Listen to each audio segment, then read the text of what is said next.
नमस्कार, मी पल्लवी. माझ्या चॅनलवरती तुमचे खूप खूप स्वागत आहे. यूट्यूबवरती पहिल्यांदाच असा नाश्ता मी शेअर केलेला आहे, जो की तुम्ही कधी पाहिला नसेल, कधी खाल्लाही नसेल आणि यूट्यूबवरती हे पहिल्यांदाच रेसिपी शेअर केलेली असेल.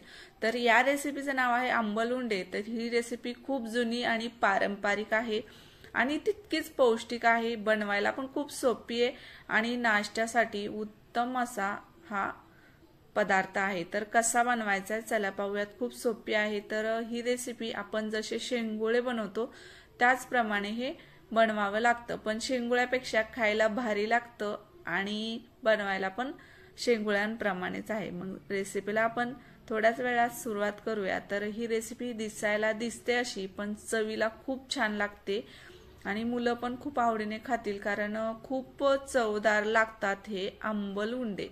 तर याला आंबलुंडे म्हणतात. तुम्ही नवीनच पाहत असाल तर तुम्हालाही माहिती नसेल.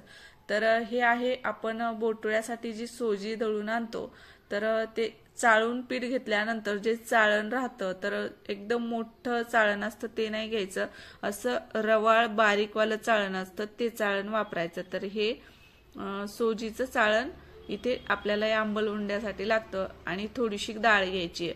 तर आता हे जे सोजीचं चाळण आहे ते आपण रात्री आंबवून ठेवायचं.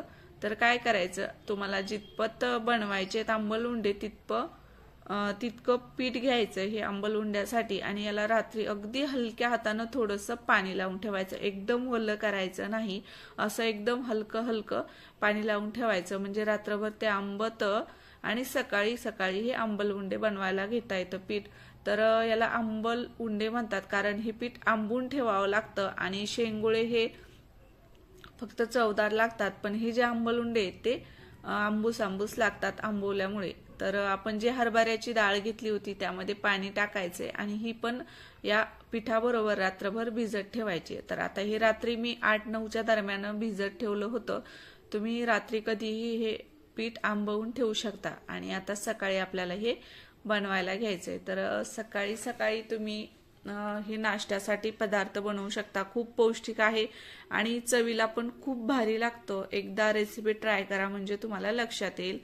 तर ज्या जुन्या पारंपरिक रेसिपी आहेत त्या खरंच चवीला खूप छान लागतात. तर हे बघा मस्त पीठ आंबवलेलं आहे. आता यासाठी आपल्याला इथे लसूण कांद्याची गरज आहे. तर इथे जास्त काही सामग्रीची गरज नाही. लसूण, कांदा आणि जिरे, चटणी, बस एवढंच साहित्य या आंबलुंड्यासाठी लागतं. पण रेसिपी खरंच खूप भन्नाट लागते बरं का. तर आता लसूण सोलून घेतलाय, कांदा बारीक कट करून घ्यायचा आहे. कांद्याशिवाय लसणाशिवाय या आंबलुंड्याला चव येत नाही. तर तुम्ही म्हणत असाल काय हे आंबलुंडे, पण खरंच एकदा रेसिपी ट्राय करा. मनापासून सांगते, 100% तुम्हाला ही रेसिपी नक्की आवडेल. जो लसूण आपण सोलून घेतलाय तो लसूण आणि जिरे छान बारीक ठेचून घ्यायचे. भरपूर प्रमाणात जिरे लसूण घालायचे आंबलुंड्याला, त्यामुळे चव खूप छान येते आंबलुंड्याची. तर लसूण जिरे ठेचून घेतलेले आहेत. आता या पिठामध्ये आपल्याला अजून पीठ घालायचे. तर 2 चमचे गव्हाचं पीठ घ्यायचे, 2 चमचे बेसन पीठ घ्यायचं आहे आणि 2 चमचे ज्वारीचे पीठ घ्यायचे. तर पिठाची क्वांटिटी थोडीफार कमी जास्त झाली तरीही चालेल, पण या पिठांशिवाय हे आंबलुंडे बनवू शकत नाहीत, कारण जे आपण पीठ घेतलेलं आहे आंबवलेलं ते चालण्यासारखं आहे, म्हणून हे पीठ नक्की घालावे लागतात. तर तुमची जर क्वांटिटी जास्त असेल आंबलुंड्यांची तर तुम्ही त्यानुसार पिठाचा वापर करायचा आहे. माझं थोडंसं होतं, वाटी दीड वाटी, तर त्याला मी 2-2 चमचे असं पीठ घेतले. आता चटणी घालायची. जे लसूण जिरे ठेचून घेतलेले ते लसूण जिरे घालायचे. चटणीचा वापर कमी करा, जास्त तिखट आंबलुंडे छान लागत नाहीत. त्यानंतर बारीक चिरलेला कांदा घालायचा आहे आणि चवीपुरतं मीठ घालायचं. आता यामध्ये हळद घालायची नाहीये, कोथिंबीर पण घालायची नाहीये. या गोष्टी या पदार्थामध्ये बिलकुल चांगल्या लागत नाहीत. त्यानंतर भिजलेली रात्रभर आपण जी भिजत ठेवलेली हरभऱ्याची डाळ होती ती पण टाकायची आणि पीठ आता छान एकजीव मिक्स करून घ्यायचंय पाणी टाकण्या अगोदर. आता मिक्स झाल्यानंतर आपल्याला हे पीठ छान हाताने भिजवून घ्यायचंय. जास्त पीठ सैलसर पण भिजवायचं नाही आणि अगदी घट्ट पण नाही, मीडियम असं पीठ आपल्याला हे भिजवून घ्यायचंय, जेणेकरून आपल्याला आंबलुंडे बनवता येतील इतपत. भाकरीचं जसं पीठ मळतो त्याप्रमाणे आपल्याला हे भिजवून घ्यायचंय। भाकरीचं थोडं सैल असलं तर त्याच्यापेक्षाही थोडं घट्ट असेल तरीही चालतं। तर हे बघा चांगलं घट्ट पीठ मळून घेतलेलं आहे। आता आपण आंबलुंडे बनवायला घेऊयात। तर बघू शकता तुम्ही किती सोपी रेसिपी आहे आणि पौष्टिक पण खूप आहे। आणि तसंही उकडलेले पदार्थ खायला खूप चांगले असतात तळल्यापेक्षा, हे सर्वांनाच माहिती आहे। आणि हा उकडलेलाच पदार्थ आहे। तर मोठ्या आकाराची कढई ठेवायची, त्यामध्ये तेल घालायचं आणि मोहरी फोडायची। आता यामध्ये जिरे घालायचे नाही, कारण आपण ते पिठामध्येच टाकलेत आणि फोडणीला जिरे तसंही चांगले लागत नाहीत। मोहरीच छान तडतडायची आणि भरपूर पाणी घालायचं, जसं तुमचं पीठ आहे पिठाच्या क्वांटिटीनुसार। तर मी इथे 1.5 ग्लास पाणी घातलंय। आता या पाण्याला उकळीपर्यंत आपण आंबलुंडे बनवून घेऊयात। तर आंबलुंडे कसे बनवायचे बघूयात। हातामध्ये असा थोडासा कुंडा तोडून घ्यायचा आहे आणि जास्त जाडही नाही आणि जास्त पातळही नाही, असं हाताने प्रेस करायचं।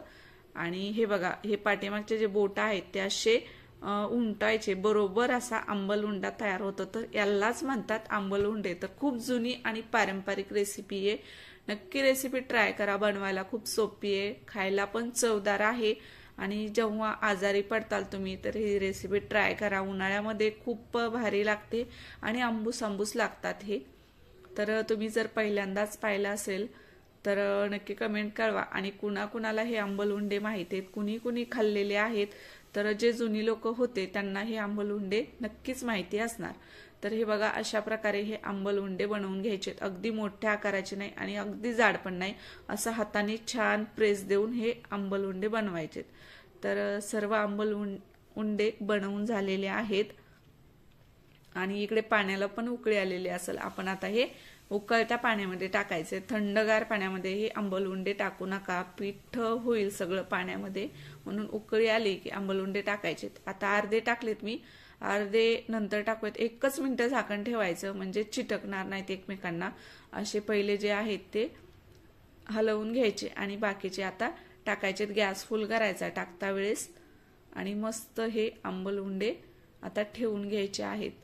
तर तुमच्याकडे याला काय म्हणतात ते कमेंटद्वारे नक्की कळवा मला। आमच्या इकडे याला आंबलुंडे म्हणतात आणि माझी आजी हे बनवायची, आई पण आता बनवते आणि आईकडूनच ही रेसिपी मी शिकलेली आहे।